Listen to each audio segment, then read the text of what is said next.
On December 16, 1944, just before sunrise, the forests of the Ardennes were quiet in the way only winter battlefields can be quiet. Cold, heavy, and deceptive.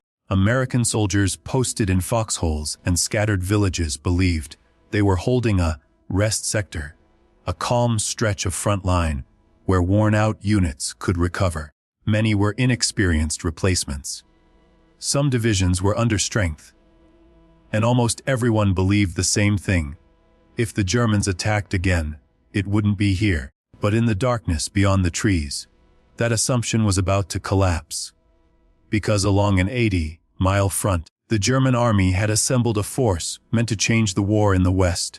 One final gamble launched with speed, artillery, and surprise. At 5:30 a.m., the silence ended. More than 1,000 German guns opened fire. The shells didn't just hit American positions. They shattered communication lines, command posts, road junctions, and morale in a matter of minutes. The Battle of the Bulge had begun, and in the first hours, it looked like history was about to repeat itself. Once again, German armor was pushing through forests. Once again, American troops were being driven back into confusion. Once again, the Germans were betting everything on the power of surprise. But this time, there was one critical difference. One Allied commander had been preparing for this exact moment. General George S. Patton. And the reason he was ready was not luck, it was intelligence. The quiet sector that wasn't quiet. By late 1944, the Western Allies had every reason to believe victory was near. Paris had been liberated months earlier. American and British armies had surged across France. The German army was retreating toward its own borders. Newspapers back home talked about troops returning by Christmas. Even many Allied officers believed the war might end soon. But the Ardennes region, thick woods, steep ridgelines, narrow roads, had a unique reputation. It was difficult terrain, quiet terrain. In 1940, the Germans had used it to invade France. But by 1944, many Allied planners believed the Ardennes was too difficult and too risky for Germany to attempt again. The Germans were short on fuel, short on trained pilots, short on tanks, short on everything. So who would launch a massive offensive there? That logic seemed sound, but war does not always follow logic. Sometimes it follows desperation. And by December 1944, Nazi Germany was desperate. The man behind Patton's warning, at Third Army headquarters in Nancy, France, Patton was preparing for his own offensive eastward, toward the Saar and the Rhine. He wanted to drive into Germany. He wanted momentum. He wanted the war finished with speed. That's what Patton was known for. But inside the same headquarters, another man was watching something else. Colonel Oscar W. Koch, Patton's intelligence chief. Koch wasn't loud. He wasn't dramatic. He didn't give fiery speeches, but he understood patterns. And he understood something the battlefield punishes harshly. The enemy does not need to have good options. Sometimes, he only needs to have one option left. In early December, Koch and his team began noticing a strange shift across the Ardennes sector. German radio networks started changing behavior. Some went silent, others appeared on new frequencies. Night traffic increased in the enemy rear. Recon photos showed movement into forested assembly areas. Prisoners mentioned new armored units and stockpiling. Nothing alone was proof, but together, it formed a picture Koch couldn't ignore. The Germans were concentrating force, and they weren't doing it for defense. Koch believed they were preparing an offensive, straight through the Ardennes. Not a small raid, not a local counterattack. A full-scale strike, the kind of blow that could split the Allied line and threaten supply routes all the way to Antwerp. To many, that sounded impossible. To Koch, it sounded exactly like the kind of gamble Germany would attempt when the war was already lost. So he did something most staff officers hesitate to do. He pushed his warning hard. He briefed Patton directly, and Patton listened. Patton does the unusual. He plans to turn back. Here's the part many people miss. Patton wasn't ready on December 16th because he guessed correctly that morning. He was ready because days earlier, Before any artillery fired, he ordered his staff to plan for the unthinkable. What if the Germans hit the Ardennes? What if First Army's sector broke? What if the entire front shifted overnight? Patton told his staff to draw contingency plans. Not vague ideas. Real routes, real timing, real supply flow. 3 separate plans, each built around the same nightmare. A German breakthrough in the north, and Third Army forced to pivot 90 degrees and counterattack into the Bulge. That kind of maneuver, turning an entire army in winter, was considered extremely difficult even in perfect weather. But Patton wasn't planning for perfect weather. He was planning for war. December 16th, Germany's last gamble. At 5:30 a.m., the German offensive exploded across the line. In the first hours, American units were stunned. Fog and snow grounded Allied aircraft. Roads were jammed. Radio lines were cut.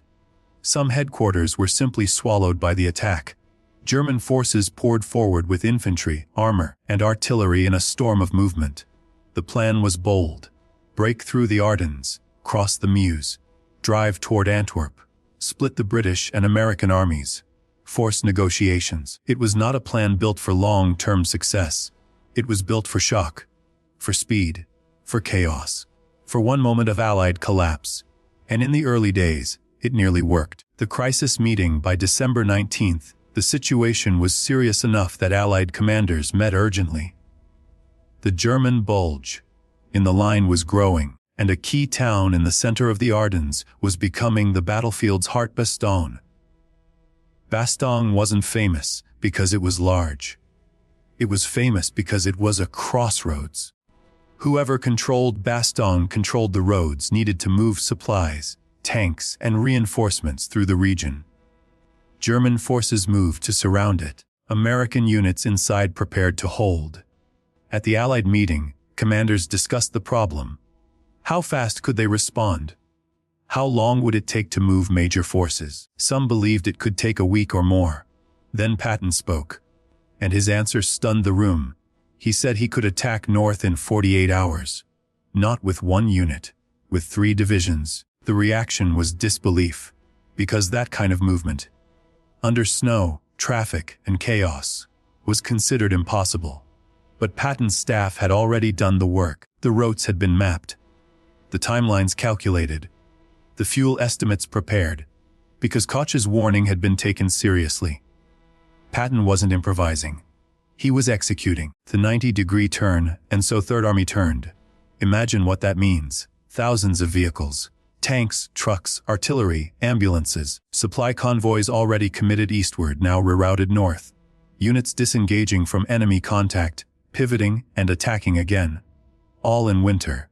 All under pressure. All while maintaining logistics. It was not clean. It was not smooth. It was not cinematic. It was brutal movement through frozen roads and human exhaustion. But it worked. Patton drove his army into the southern flank of the German offensive like a hammer. And the spearhead of that hammer was the 4th Armored Division. Their mission was simple. Reach Bastogne. Open a corridor. Break the encirclement.